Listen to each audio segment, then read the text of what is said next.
Hello and welcome to this group of videos on the subject of understanding exposure to maximize the quality of the images we produce. My name is Barry Beckham. Here is a statement that I copied from a photographic forum. Someone had written in and posted an image. I tried every combination of shutter speed, aperture and ISO, but nothing seemed to make any difference. Most of my images were not very good and didn't come out. This is the best of them, and the image the guy posted, I agree, was not very good. The problem was that the author was under the mistaken view that his sophisticated camera was all he really needed. A little knowledge of exposure would have told him that the problems he described were caused because he didn't understand the basics of exposure or what his camera was capable of. After all, it's just a dumb machine, and it needs our help more often than many realize. The videos I present in this set address those issues. Photography has changed, and if that isn't stating the obvious, I'm not sure what does.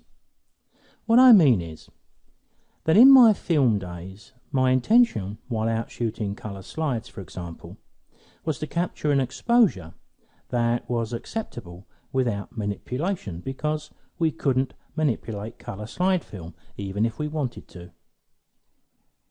It was a slightly different thing with black and white negatives, because we could manipulate those in a darkroom. Now I recall the following exposure advice from those days. It was said that with colour slides we should expose for the highlights and allow the shadows to take care of themselves.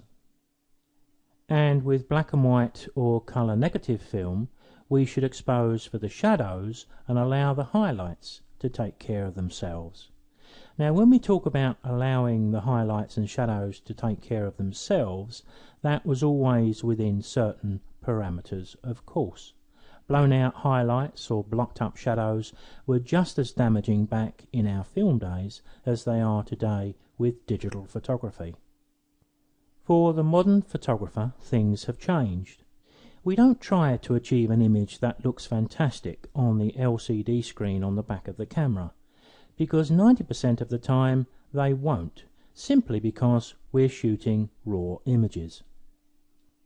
What I've been doing in the digital age for some time, and I know many other photographers do the same, is to expose for the shadows and I allow the highlights to take care of themselves, but only up to a point. I'm not going to allow the highlights in my photographs to get too much exposure and introduce the very quality problems that I'm trying to prevent by getting the best exposure possible. Many modern photographers use a technique which is referred to as exposing to the right. Now I've always referred to this in my tutorials as squeezing as much light into the sensor as I possibly can, but without going too far, which amounts to much the same thing, exposing to the right. But if exposing to the right is a good thing to do, where is the line between enough exposure and too much exposure? Well, these videos will demonstrate how modern cameras allow us to make this judgment, but we have to help the camera along. Exposure remains the holy grail of photography, and while we can always argue the point at times, we all tend to accept too that with computers, rubbish in, rubbish out. And the cameras we use today are probably more like computers than ever before. If we can capture a raw image that has the best possible exposure for the conditions it was shot in, we have a number of advantages. We make image editing easier and therefore quicker for ourselves. A good exposure also makes image editing easier to learn for those trying to do so. If you're trying to learn to work with wood, you don't use a tatty piece of timber and a blunt saw. A good exposure will maximize image quality across the whole of the image. We also give ourselves creative scope when we capture a well-exposed raw image. A good exposure may allow us to create an image with a lighter feel or maybe a more dramatic look, but a badly exposed image is going to limit that and make it much harder to achieve.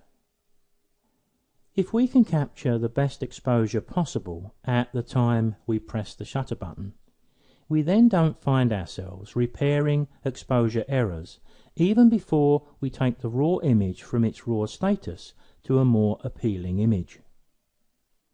Good exposure maximizes the number of images we have to choose from because we have fewer failures.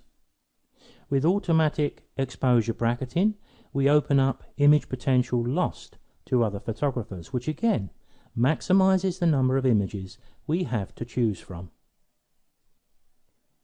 To get the very best from your camera and lens, you must learn some basics and truths about exposure, or your photography will always be a little hit and miss.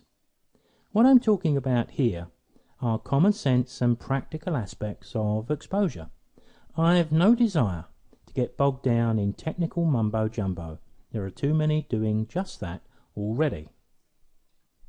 What amuses me at times is how photographers can discuss lens quality all day and all night, arguing between themselves about the merits of Canon or Nikon or this lens or that.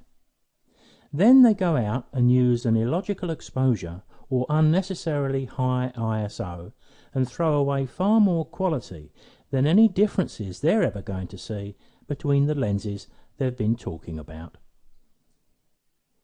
You can find this group of videos dedicated to understanding exposure and many more videos as well by coming to the website you can see displayed on screen.